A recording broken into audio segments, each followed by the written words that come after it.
Hare Krishna, Hare Krishna, Krishna Krishna, Hare Krishna, Hare Ram, Ram Ram. Hare Krishna, Hare Krishna, Krishna Krishna, Hare Hare, Hare Rama, Hare Rama, Rama Rama, Hare Hare.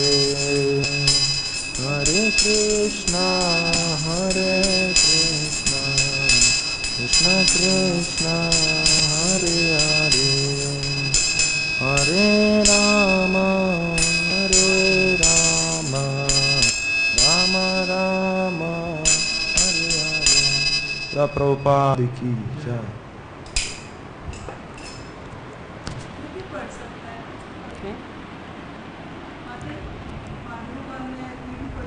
ठीक है मैं पढ़ूंगी वो आएगा.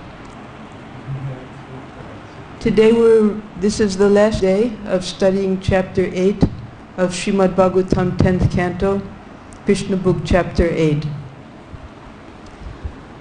We've just heard of some of the glories of Mother Yasoda and Nanda Maharaj, and Parikshit Maharaj is astounded at their good fortune. He asked the following question to Sukadeva Goswami. Having heard of the great fortune of Mother Yasoda, Parikshit Maharaj inquired from Sukadeva Goswami, O learned Brahman, Mother Yasoda's breast milk was sucked by the Supreme Personality of Godhead. What pious, auspicious activities did she and Nanda Maharaj perform to achieve such perfection in ecstatic love? Srimad Bhagavatam 10:8-46. Now, within this 10th canto, up to this time, this is the third question that Parikshit Maharaj has inquired from Sukadeva Goswami to carry on and encourage Sukadeva Goswami to keep speaking about the pastimes of Shri Krishna. So this is the first question that Parikshit Maharaj asked at the very beginning of the 10th canto. King Parikshit said, kindly describe the wonderful, glorious activities of Lord Vishnu or Krishna, who appeared in that Yadu dynasty with Baladev, his plenary expansion. Please tell me elaborately about his glorious activities and character from the beginning to the end of his life. So this is 10:1, verses 1 through 3. This is after he has just heard about the Soma dynasty and the Surya dynasty, and from them the Yadu dynasty, and how Sri Krishna appeared in the Yadu dynasty. So from that introduction, he wanted to hear all about Krishna's pastimes. This was the first question. Now question number 2. Generally we are reluctant to hear about the activities of the Lord, but Krishna's childhood activities are so attractive that they are automatically pleasing to the mind and ear. Thus one's attachment for hearing about material things, which is the root cause of material existence, vanishes, and one gradually develops devotional service to the Supreme Lord, attachment for Him, and friendship with devotees who give us the contribution of Krishna consciousness. If you think it fitting, kindly speak about those activities of the Lord. So this was the 10th canto, 7th chapter, verse number 2. After Parikshit Maharaj had heard about the killing of Putana, he was very enthusiastic to hear more. And he explains here a very important law, that if we hear about material things, we develop attachment for those things. And from that attachment, that is the root cause of material existence. But if we hear about Krishna's Leela, we become attached to the Supreme Lord and develop a desire to engage in devotional service and associate with the devotees of the Lord. because it's from the devotees of the Lord that we can hear more about Krishna and then increase our love and our friendship with Krishna. So this was question number 2. Now today we heard question number 3, and this is the purport that Prabhupada gives to the question that Sukadeva Goswami, that Parikshit Maharaj asked. How did Mother Yasoda become so fortunate that Sri Krishna drank her milk?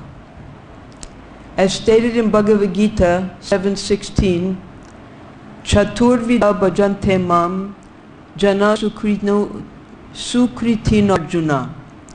Without sukriti or pious activities, no one can come to the shelter of the Supreme Personality of Godhead.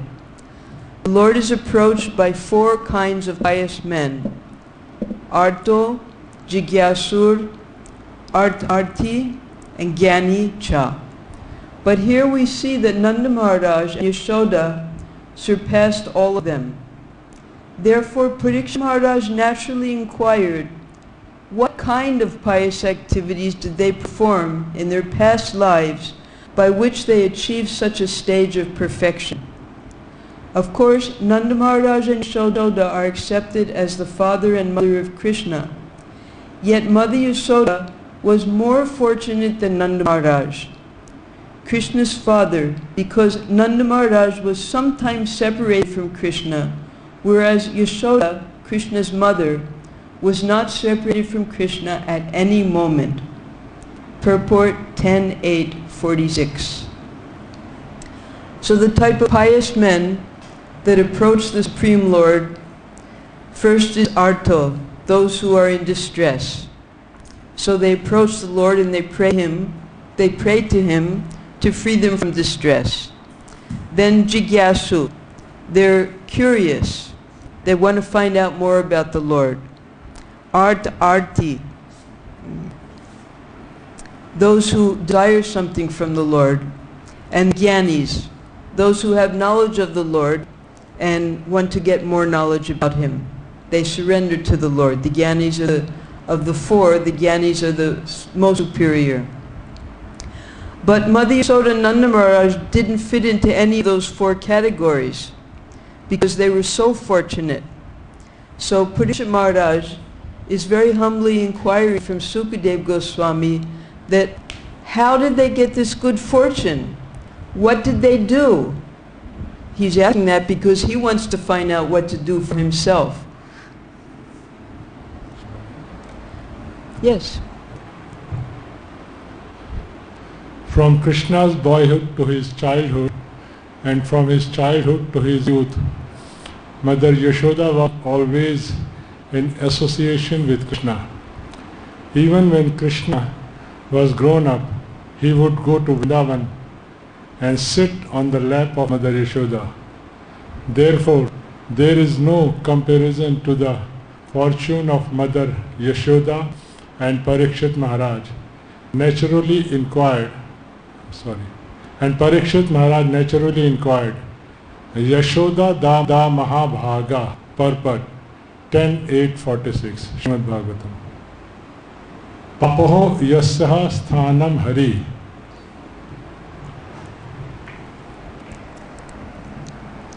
So the great fortune benedicted Mother Yasoda from Krishna was that he drank milk from her breast. Papo means to drink, yasya of, the breast, stanam, hari. So Sri Krishna would drink milk from her breast. Now this was a complete mystery to Parikshit Maharaj, how she got this great fortune to become mother of Krishna and to never be separated from him. Parikshit Maharaj, he only had one fraction of a moment of darshan of the Supreme Lord while he was still in the womb. And for the rest of his life, he was Parikshit. He was examining, where is the Lord?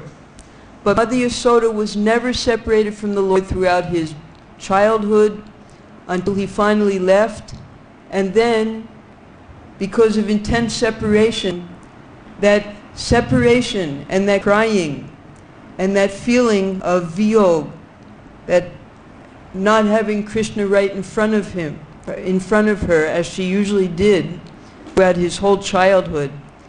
From that feeling of separation, Krishna was always with her as well, because she was always thinking of Krishna.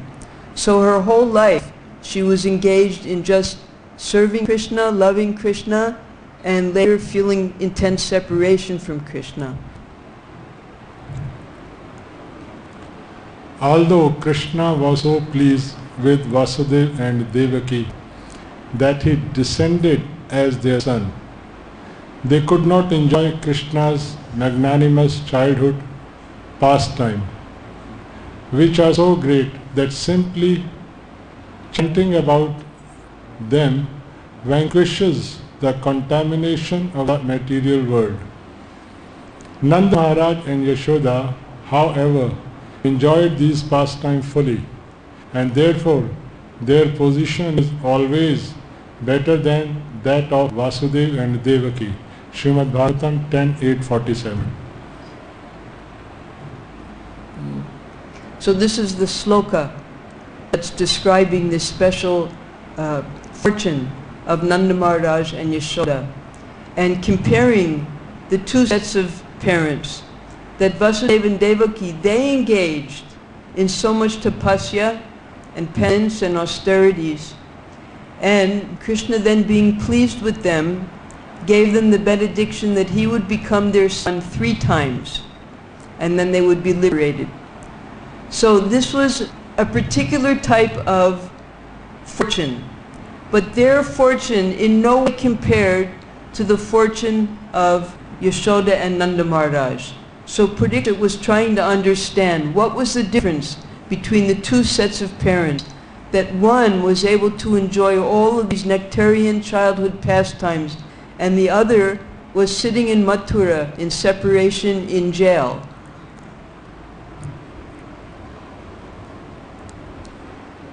Krishna actually took birth from the womb of Devaki, but just after his birth, he was transferred to the home of Mother Yashoda. Devaki could not even have Krishna suck her breast.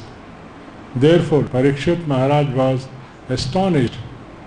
How had Mother Yashoda and Nanda Maharaj become so fortunate that they enjoyed the complete childhood pastime of Krishna, which are still glorified by saintly persons?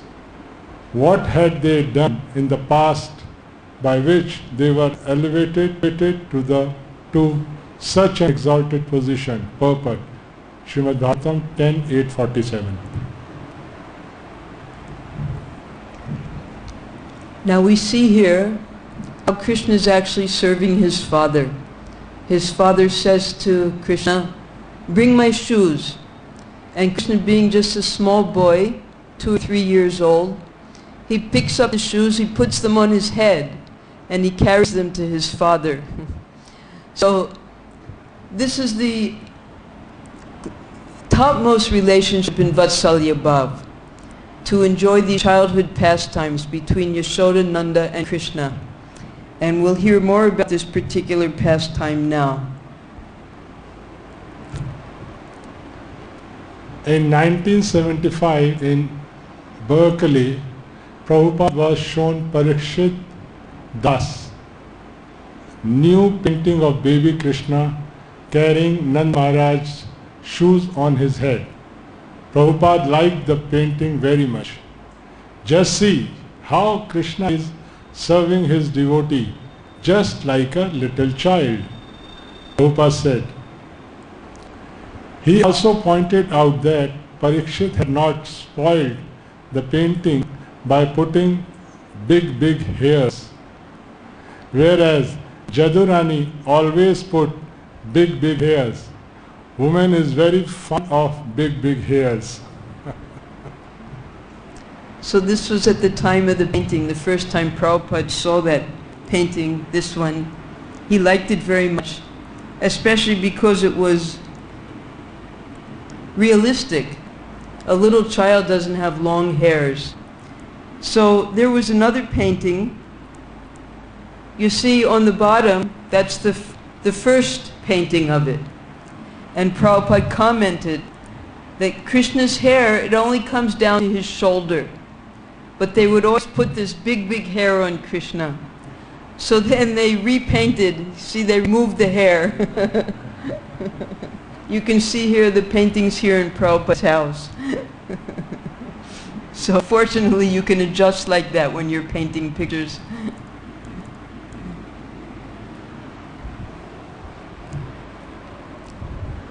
When Krishna was a child, he playfully took the shoes of his father, Nanda Maharaj, and put them on his head. People may try very hard to become one with God, but actually we can surpass that. We can become Father of God. Of course, God is the Father of all creatures, and He has no father Himself, but He accepts His devotee, His lover as a father. Let others worship the Shrutis and others Smritis, all these Vedic literature and others Mahabharata for liberation, but I shall worship Nanda Maharaj, because in his courtyard the Param Brahma is loitering. I shall worship Nanda Maharaj.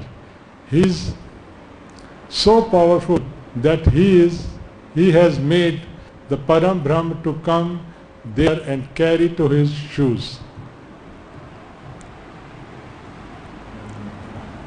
So this is a slight explanation in two different places by Srila Prabhupada, how one becomes the father of the Lord. People are trying to either become God or become one with God. But Prabhupada says the devotee can become even greater than God. They can become the father of God. Although God has no father, He makes His devotee into His father so they can enjoy that relationship. And this is a prayer that we heard a few days ago.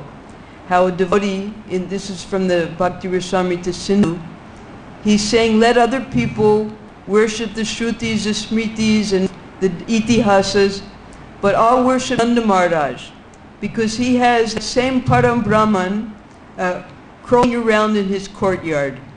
And also here, Prabhupada says, carrying his shoes.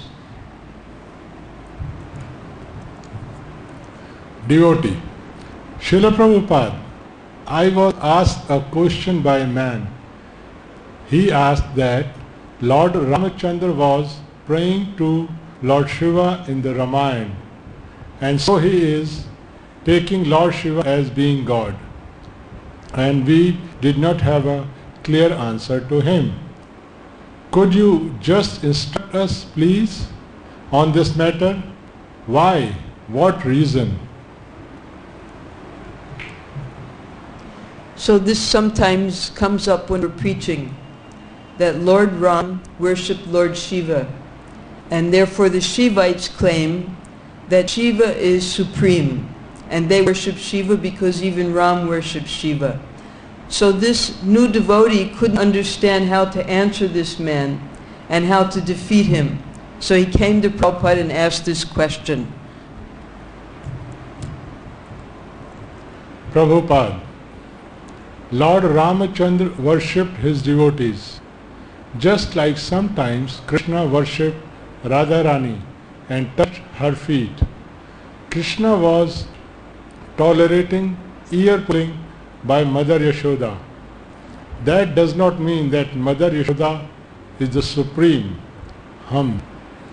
Krishna was carrying the wooden shoes of Nanda Maharaj.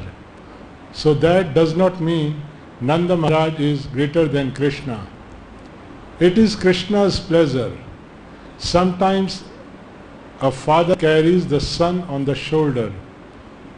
Does it mean the father is inferior than a son? This is third class. This is third class men's conclusion. They do not know what is Krishna, what is Rama. Krishna says, Aham Adir Hi Devanam, Bhagavad Gita 10.2. He is the origin of Lord Shiva. So how Shiva can be the supreme? We have to consult Shastra. Krishna does not say that Shiva is supreme. if a third class man says Shiva is supreme, we have to accept it. We are preaching Krishna consciousness. Whatever Krishna says, that is supreme, not a third class man's version. Is it clear? So in this way, Srila Prabhupada clears up the question of the devotee, that Krishna worships his devotees. You see here, Krishna is massaging the lotus feet of Srimati Radharani. He's taken the form of Shamasaki and approached her to worship her, massage her feet. Previously in Vatsalya Ras, we saw that Krishna was carrying the shoes of his father. Sometimes his father would carry him on his shoulder. That doesn't mean that the devotee is superior to the Supreme Lord. It means the Supreme Lord is taking pleasure in worshipping and serving his devotee. Everything is centered around Krishna, not centered around the devotee. The devotee only wants to please Krishna, and Krishna sometimes, he takes pleasure in worshipping and serving his own devotees. So that's the answer about why Lord Ramachandra worships Shiva, and in this circumstance, why Lord Krishna serves his father.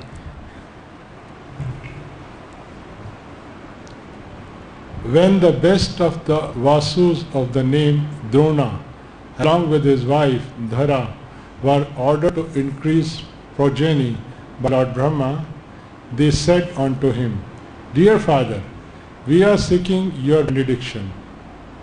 Drona and Dhara then took benediction from Brahma that in the future, when they would take birth again within the universe, the Supreme Lord Krishna in his most attractive feature of childhood would observe their whole attention. Their dealings with Krishna would be so powerful that simply by hearing of Krishna's childhood activities with them, anyone could very easily cross over the Nisans of birth and death. Lord Brahma agreed to give them the benediction, and as a result, the same Drona appeared as Nanda Maharaj in Vrindavan, and the same Dhara appeared as Mother Yashoda, the wife of Nanda Maharaj. Krishna Book, Chapter 8. So Sukadeva has begun explaining, answering Parikshit Maharaj's question about what Yashoda and Nanda Maharaj had done in their previous life to attain this great fortune. And Sukadeva first explains who they were in their previous life. So Vasus, they are the sons of Kashyapa and Aditi, the different primary demigods. Therefore they're calling Lord Brahma father because he's grandfather. From Brahma came Kashyapa. So they were living the heavenly planets as demigods, and when Brahma told them to produce progeny, they prayed that the Supreme Lord will become their son so that he could display his most attractive childhood pastimes, by which all the people who hear these pastimes can become liberated and go back to the spiritual world. So their desire was twofold. One, that they have the Lord as their son, and two, that by enacting these pastimes, anyone could become purified and liberated. So they were pure devotees. They wanted everyone to get the benefit of seeing, hearing, and meditating on Krishna's pastimes. So this was Drona and Dhara. And they were even prepared to take birth on the earthly planet so they could take part in Krishna's pastimes in the universe. They knew that he wasn't going to appear in the heavenly planet as Krishna. He appears on the earthly planet. Shukdev Goswami said, to follow the orders of Lord Brahma, Drona, the best of the Vasus, along with his wife Dhara, spoke to Lord Brahma in this way. Srimad Bhagavatam 10:848. As stated in Brahma Samhita 537, Ananda Chinmaya Rasa प्रतिभाविताभे ताभे य एव निज रूपतया कलाभि गोलोक एव निवसति अखिलात्म भूतो गोविंदमादिपुरुषं तमहं भजामि. When Krishna descends anywhere, he is accompanied by his own associates. These associates are not ordinary living beings. Krishna's pastimes are eternal, and when he descends, he comes with his associates. Purport 10.8.48 Srimad Bhagavatam. So this is the counterpart of what Prabhupada said in the Krishna book. And here Prabhupada, he gives further explanation that the eternal associates of the Lord, they're not the same as the persons in the material world who perform tapasya and different types of austerities, punya, pious activities, to attain the Lord's association. They have two different sources. One comes with the Lord from the eternal spiritual world, and the other is coming up within the material world to enter into the Lord's eternal pastimes. Maharaj Parikshit knew this, but he was curious to know from Shukadeva Goswami whether it is possible for an ordinary human being to come to this stage by sadhana, siddhi. There are two kinds of perfection, nitya siddhi and sadhana siddhi. A nitya siddha is one who is eternally Krishna's associates and expansions of Krishna's personal body, whereas a sadhana siddha is an ordinary human being who, by executing pious activities and following regulative principles of devotional service, also comes to that stage. Thus, the purpose of Maharaj Parikshit's inquiry was to determine whether an ordinary human being can attain the position of Mother Yashoda and Nanda Maharaj. Shukadeva Goswami answered this question as follows. Purport 10.8.48 Srimad Bhagavatam. So, now we understand the internal reason why Parikshit Maharaj is asking this question, that how is it possible for an ordinary living entity to get such great fortune as Mother Yashoda and Nanda Maharaj received? He couldn't understand what they could have possibly have done to get this fortune, and what Devaki and Vasudeva didn't do that they couldn't get this fortune. Now in the next verse, Sukadeva Goswami will begin explaining.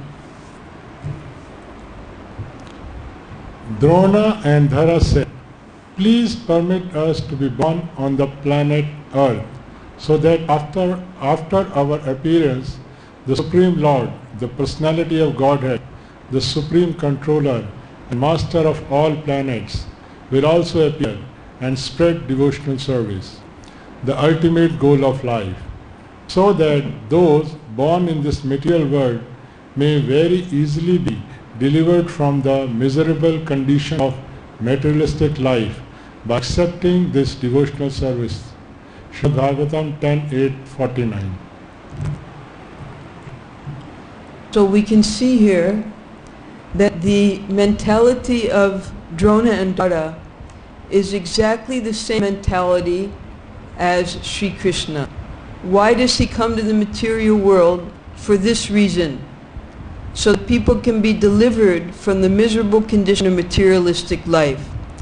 So the pure devotee, who's a Nitya Siddha, he comes here for the exact same reason that Krishna comes here. Just as Srila Prabhupada, he told us he never forgot Krishna for 1 second of his life.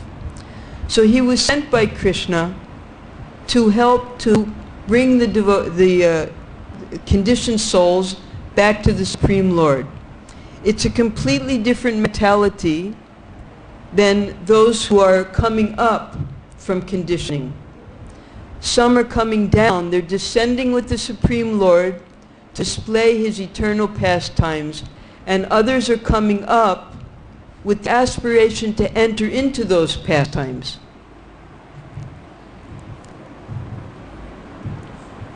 This statement by Drona clearly indicates that Drona and Dhara are the eternal father and mother of Krishna. Whenever there is a necessity of Krishna's appearance, Drona and Dhara appear first, and then Krishna appears.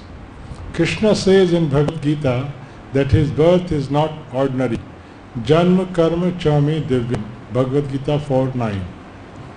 Ajo api san avya atma bhutanam ishvaro api san prakritin swam adhishtaya sambhavami atma mayaya. Although I am unborn and my transcendental body never deteriorates, and although I am the Lord of all sentient beings, I still appear in every millennium in my original transcendental form. Bhagavad Gita 4.6, purport 10.8.49 Srimad Bhagavatam. So there's scheduled appearances of the Lord, and Lord Brahma, in one day of Lord Brahma, the Lord Sri Krishna, the original Supreme Personality of Godhead, he appears once in the 28th Divya Yuga of that day. And when he appears, because he's enjoying eternally in Goloka Vrindavan with his eternal associates, and when he comes, he brings all of his associates with him, and he brings his Dham with him also. And where we're sitting right now is that circuit house of where Krishna appeared, and all of his devotees appeared with him. So they're descending, and the others, Sasa Devaki and Vasudeva, they are ascending to take part in those pastimes. And there's a meeting point, and that meeting point is here in Boma Vrindavan, in Gokul. So Yashoda and Nanda, they were expansions of Krishna's own body in the spiritual world. They are enjoying these Vatsalya Ras pastimes eternally with Krishna there in Goloka Vrindavan, the Aprakat Leela. And now temporarily, this Prakat Leela will be manifest to attract the conditioned souls back to the spiritual world. Before Krishna's appearance, Drona and Dhara appear in order to become his father and mother. It is they who appear as Nanda Maharaj and his wife Yashoda. In other words, it is not possible for a sadhana siddh living being to become the father or mother of Krishna. For Krishna's father and mother are already designated. But by following the principles exhibited by Nanda Maharaj, Yashoda and their associates, the inhabitants of Vrindavan, ordinary living being may attain such affection as exhibited by Nanda and Yashoda. Purport 10.8.49 Srimad Bhagavatam. So Srila Prabhupada calls this a form of Mayavada. When we think that we can become Mother Yashoda, Nanda Maharaj, Radharani, Lalita, Vishaka, or even the Manjaris, we can attain the same type of affection as these eternal Nitya Siddha Bhaktas of the Lord. But we don't become them. Just like we don't become Krishna, we don't become Mother Yashoda. We can get the same rasa, the same mood of serving Krishna, but we are another individual identity in the spiritual world. And depending upon the particular taste or rasa that we have for serving Krishna, we can see the supreme perfection of love, for instance in this Vatsalya Rasa of Yashoda and Nanda Maharaj, and we can learn from them how to serve Krishna as a beloved son. When Drona and Dhara were requested to beget children, they choose to come to this world to have the Supreme Personality of Godhead as their son, Krishna. Krishna's appearance means Paritranaya sadhunam vinashaya cha dushkritam. Bhagavad Gita 4.8.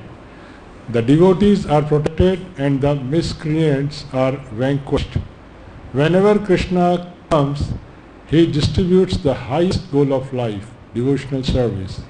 He appears as Chaitanya Mahaprabhu for the same purpose, because unless one comes to devotional service, one cannot be delivered from the miseries of the material world. Dukhalyam ashashvatam. Bhagavad Gita 8.15.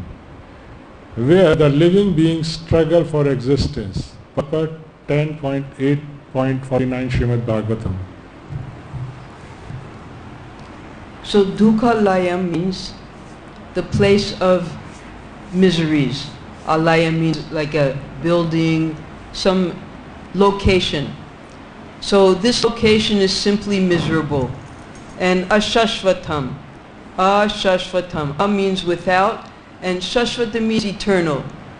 There's no basis here, there's no foundation. It's all temporary. It's temporary and it's miserable. So when Krishna comes, he demands surrender. He tells Arjuna, you simply surrender to me, I will protect you from all sinful reactions. You don't have to worry. But he doesn't explain the process of surrender. It's when Lord Chaitanya comes and he puts himself in the place of a bhakta to teach us how to perform devotional service to the Supreme Lord. So by studying the teachings that Lord Chaitanya gave to Rupa Goswami, Sanatana Goswami, and his other followers, and by seeing his activities, we can learn how to perform devotional service pleasingly to the Supreme Lord Shri Krishna. So this is the purpose for all of the incarnations of the Lord. But primarily, when the Supreme Lord himself comes in the form of Krishna or Chaitanya Mahaprabhu, we learn the process of surrender and the activities to attain the pure love of Krishna through devotional service.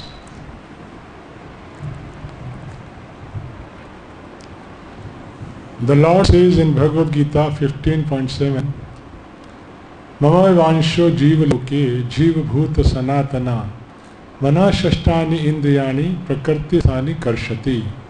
The living entities in this conditioned world are my eternal fragmental parts. Because of conditioned life, they are struggling very hard with the six senses, which include the mind. The living entities are struggling to become happy, but unless they take to the bhakti cult, their happiness is not possible. Purport 10.8.49 Srimad Bhagavatam.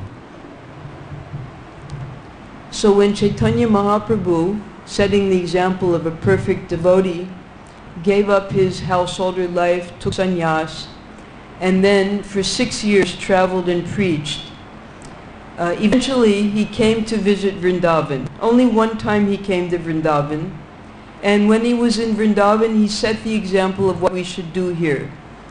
He went on Brajmandal Parikrama to all the 12 forests, and after visiting Govardhan, Radhakund, Shamakund, Kamyavan, he finally came to Nandishwar, Nandagram.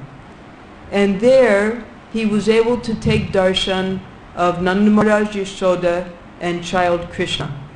So Chaitanya Mahaprabhu, he taught us how we should engage in devotional activities in this lifetime. Because he was playing the part of devotee, now we know how we should spend our time in devotional service in this lifetime. Because we're all the small particle of the Supreme Lord. We're all struggling with our senses, including our mind. And therefore Chaitanya Mahaprabhu showed us how to engage our senses and mind in visiting the holy places and worshipping the Supreme Lord in all those holy places. Sri Chaitanya Mahaprabhu went to Nandishvara. While there, he was overwhelmed with ecstatic love. Nandishvara is the house of Maharaj Nanda. Sri Chaitanya Mahaprabhu bathed in all the celebrated lakes, beginning with Lake Pavan. The Pavan Sarovar is described in the Mathura Mahatmya. One who bathes in Pavan Lake by Nandishwar Hill will see Krishna there along with Nand and Yashoda and will fulfill all his desires. Thereafter he climbed a hill and spoke to the people. Sri Chaitanya Mahaprabhu asked, "Are there any deities on the top of this hill?" The local people replied, "There are deities on this hill, but they are located within a cave. There are a father and mother with well-built bodies, and between them is a very beautiful child who is carved in 3 places." Hearing this, Sri Chaitanya Mahaprabhu became very happy. After excavating the cave, he saw the 3 deities.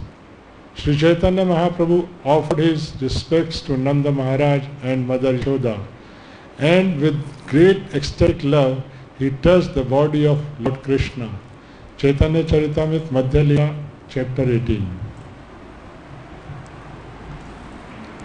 So with our mundane senses, we might think that Krishna is not here anymore, he's gone back to the spiritual world. Now we're bereft of his darshan because he performed his pastimes 5,000 years ago. But Chaitanya Mahaprabhu, just 500 years ago, a little bit more, he showed us, and also according to Mathura Mahatmya, just by bathing in Pavan Sarovara, we can get the darshan of Nanda and Yashoda even now, and all of our desires can be fulfilled. And at that time, 500 years ago, because the Muslims were constantly ravaging the area, in fact just before this, he had gone to Govardhan, and the Gopal deity had to be hidden because the Muslims were coming. So Gopal came down from the top of Govardhan because Chaitanya Mahaprabhu taught us, he set the example that a Vaishnava never sets his foot on Govardhan.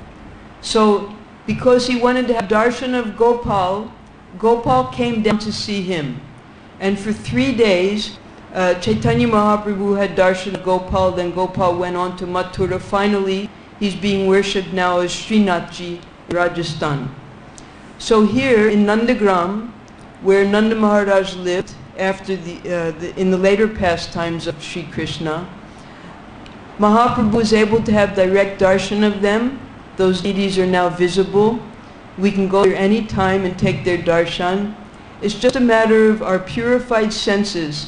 If we can understand that Krishna is still enjoying his pastimes here, that we can't see him with these mundane senses, and we purify our senses by engaging in devotional service and chanting Hare Krishna. Krishna clearly says, Ashadhana Purusha Dharmasya Sarantapa Aprapya Mam Nirvantate Mrityu Samsara Vartamani. Those who are not faithful on the path of devotional service cannot attain him, attain me. O conqueror of foes, but return to birth and death in this material world. Bhagavad Gita 9.3. Foolish person, do not know how risky life is here if one does not follow the instruction of Krishna. The Krishna consciousness movement, therefore, has been started so that by practicing Krishna consciousness, one can avoid the risky life of this material existence. Purport, Srimad Bhagavatam 10.8.49. So the first step in spiritual life is Shraddha. That's to have That's to have a little faith in what we're hearing. And then by associating with devotees, our faith becomes stronger. Then we take shelter of a guru and we receive instructions from him. Then we study according to the acharyas what they teach about Krishna. And in that way, our faith becomes so strong that we're able to proceed forward on the path back to Godhead. Because a living entity, he's never inactive. He's either going up or he's going down. can't stay in one place. So either we have faith in the words of Krishna in the Bhagavad Gita, how he gives instructions personally, in the words of Srimad Bhagavatam, these are about Krishna and Krishna's devotees, the stories in Bhagavatam. And then finally we come to Chaitanya Charitamrita, the teachings of Lord Chaitanya, where we actually learn how devotees attain perfection by engaging in devotional service now, even 500 years ago. There is no question of accepting or not accepting Krishna consciousness. It is not optional, it is compulsory. If we do not take to Krishna consciousness, our life is very risky. Everything is explained in Bhagavad Gita. Therefore, to learn how to become free from the miserable condition of material existence, Bhagavad Gita as it is the primary study. Then, if one understands Bhagavad Gita, one can proceed to Srimad Bhagavatam, and if one advance further, one may study Chaitanya Charitamrita. We are therefore presenting these invaluable books to the world, so that people may study them and be happy, being delivered from miserable condition life. Purport 10.8.49 Srimad Bhagavatam. So yesterday we heard how the mother and father, their love is so pure, they never expect anything from the child. So any devotee, we don't ask anything from the Supreme Lord. Just like coming up next chapter, we'll hear about the Damodar Leela. And Satyavrata Muni, he wrote the Damodar Astakam. So he writes there, I don't want liberation, I don't want a birth in, I don't want to attain Vaikuntha, I don't even want the 9 processes of devotional service. All I want is that you please bless me with your darshan and the ability to serve you. Even if you send me to hell, it doesn't matter. So Satyavrata Muni, he's explaining that for the devotee, he's only concerned with pleasing Krishna. So when Krishna decides to come here, he comes along with the Lord, and he performs the exact same purpose that the Lord is coming here for. He preaches Krishna consciousness, and he tries to attract people back to the spiritual world by displaying blissful pastimes with the Lord. So first we hear the Lord's simple instructions in 700 verses, the Bhagavad Gita, where the ultimate perfection is to finally surrender to Krishna. Then in 18,000 verses we hear Srimad Bhagavatam, how the devotees have surrendered to the Lord and what the pitfalls are. We heard today about Brihaspati. They're fall downs. Even the greatest devotees, they experience problems in their devotional life. But from reading Srimad Bhagavatam, we learn how to overcome those problems. And then finally, when we've studied Srimad Bhagavatam, we come to the teachings of Lord Chaitanya, Chaitanya Charitamrita, where we learn how to perfect our devotional service and finally go back to Godhead. And what does going back to Godhead mean? It means wherever the Lord goes, we go with Him. In this way, Nanda Maharaj and his wife, Mother Yashoda, developed their unalloyed devotion for the Supreme Personality of Godhead, having gotten Him as their son.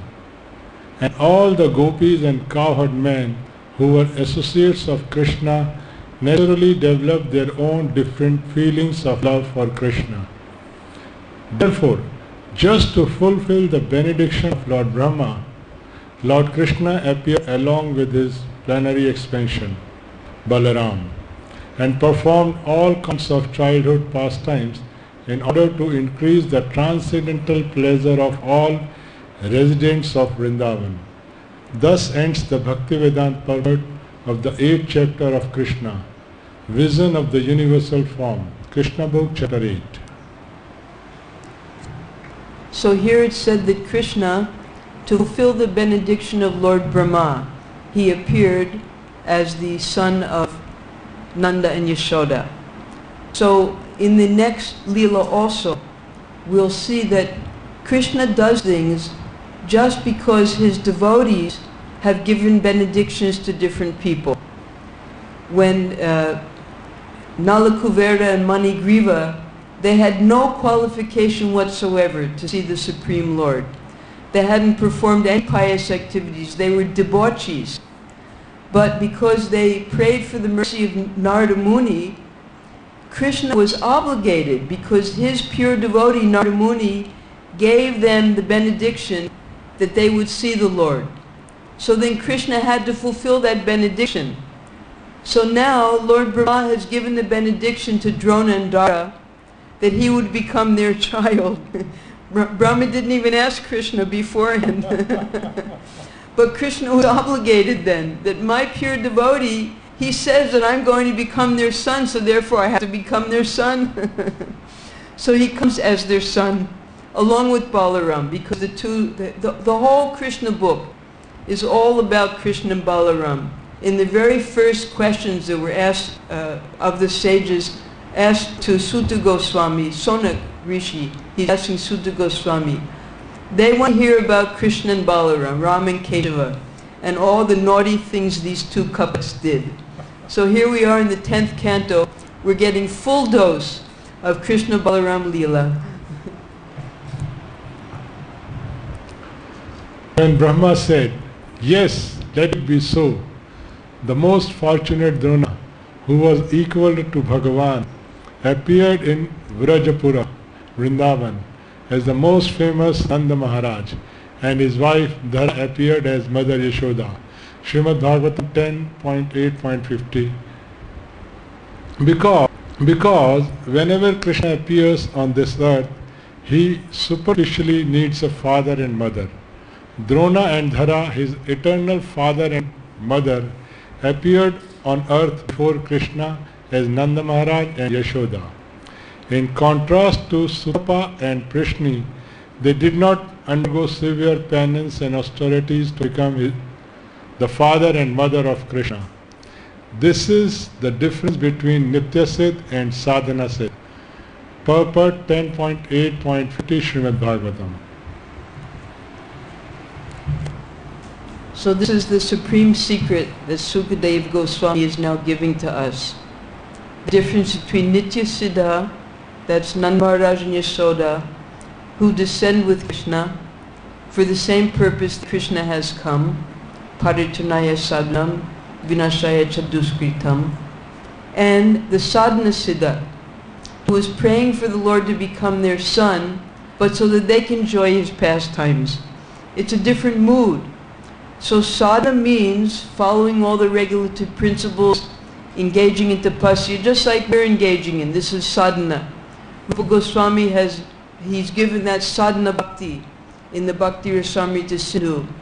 And from performing sadhana bhakti, sadhana means to practice. Practice makes perfect. So as we perform sadhana bhakti, we come to the level of, it becomes a natural thing for us to do all of these things.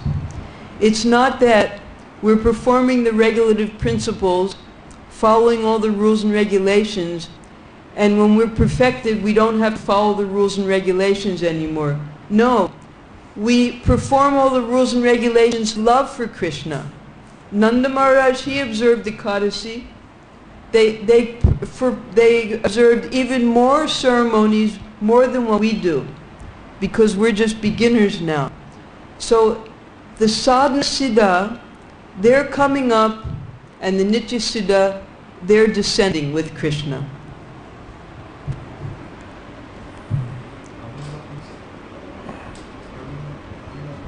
Excuse me? Coming up, they're being elevated to Krishna. Coming up means they're being elevated to associate with Krishna from a conditional state, because they performed this sadhana bhakti. They perform tapasya, they perform pious activities, therefore they've been rewarded with Krishna's association. But Drona and Dara, they didn't perform tapasya and austerity according to what's written here. They wanted to descend with Krishna to display his eternal pastimes that are going on in the spiritual world. Thereafter, O Maharaj Parishit, west of Bharat, when the Supreme Personality of Godhead became the son of Nanda Maharaj and Yashoda, they maintained continuous, unswerving devotional love in parental affection. And in their association, all the other inhabitants of Vrindavan, the Gopas and Gopis, developed the culture of Krishna Bhakti. Srimad Bhagavatam 10.8.51. So when Krishna descends to Boma Vrindavan with his Nitya-Siddha Bhaktas, it's at this place that the sadhana siddhas can come and associate with Krishna and the Nitya-Siddhas. And in that way, they can learn from the Nitya-Siddhas further how to engage in pure devotional service. It's not that only the Nitya-Siddhas get to associate eternally with Krishna.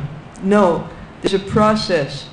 And Prabhupada explained that, for instance, ourselves, we're struggling to engage in sadhana bhakti.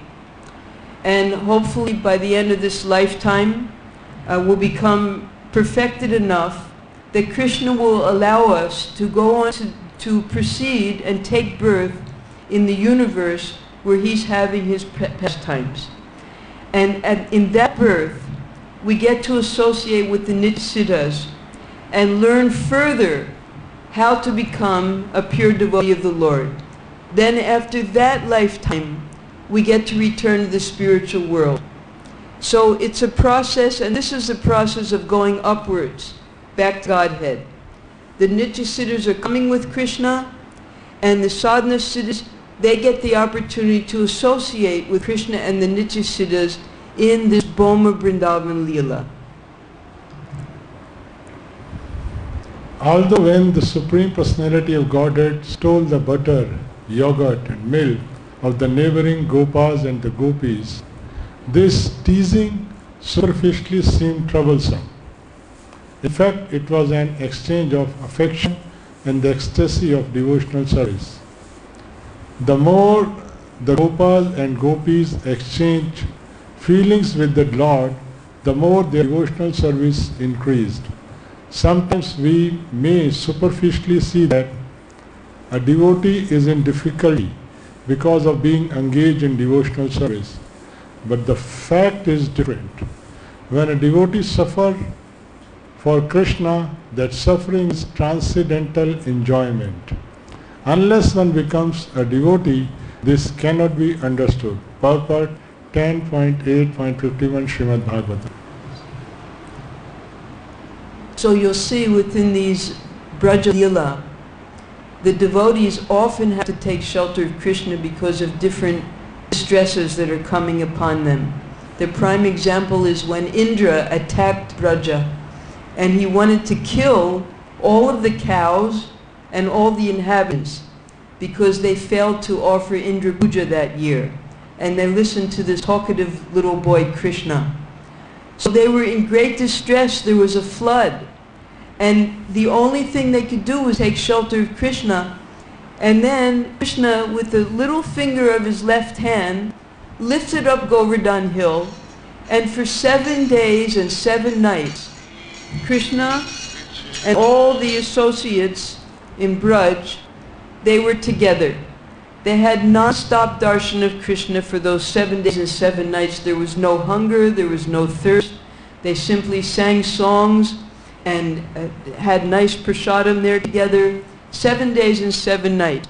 So what was distress, what appeared to be distress, became the greatest joy. So I think we just have one more clip. We'll finish that, then we'll go on to chapter 9. When Krishna exhibited his childhood pastime, not only did Nanda Maharaj and Yashoda increase their devotional affection, but those in their association also increased in devotional service. In other words, person who follows the activities of Vrindavan will also develop devotional service in the highest perfection. Purport 10.8.51 Srimad Bhagavatam. So this is giving a chance for us to enter into those pastimes. We're not just reading this book, Krishna book, to pass time during the lockdown. Actually, by studying Krishna book and Srimad Bhagavatam very carefully, we learn the secret of how to enter into Krishna's pastimes. So this is actually the greatest opportunity for us. Parikshit Maharaj at the very beginning, he said, when he asked the second question, he said, generally people don't even like to hear about Krishna's Leela. They prefer to hear about material activities. And by hearing about material activities, they become engaged in material existence. But if we just apply ourselves to hear about Krishna's transcendental pastimes, we become attracted.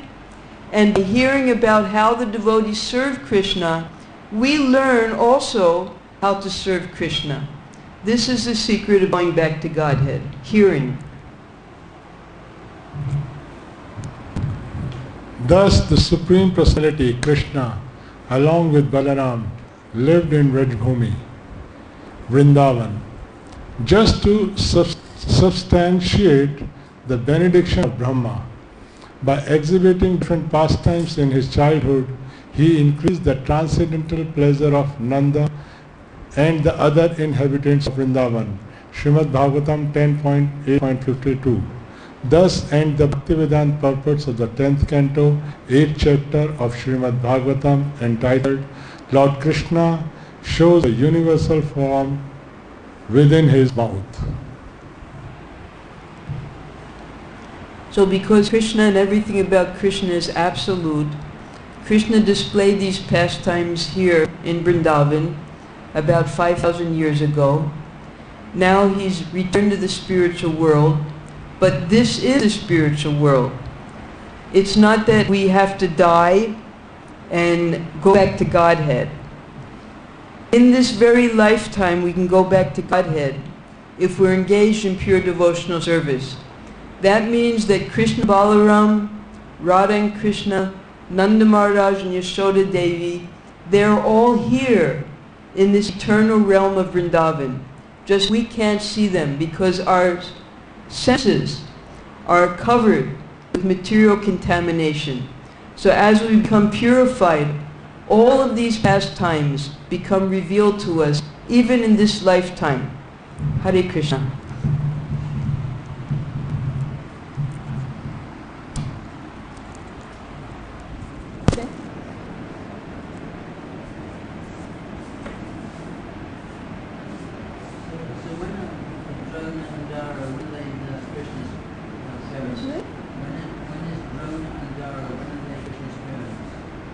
Eternally, in the spiritual world, they're sadhana siddha, they're sadhana bhaktas, so they're coming up 3 times. They became Krishna's parents. Yeah, that's right. They were given that benediction. Well, it's just like right here. His parents were in Mathura and his real parents were in Vrindavan, right? He was going on for both of them, Krishna and Balaram, because they're actually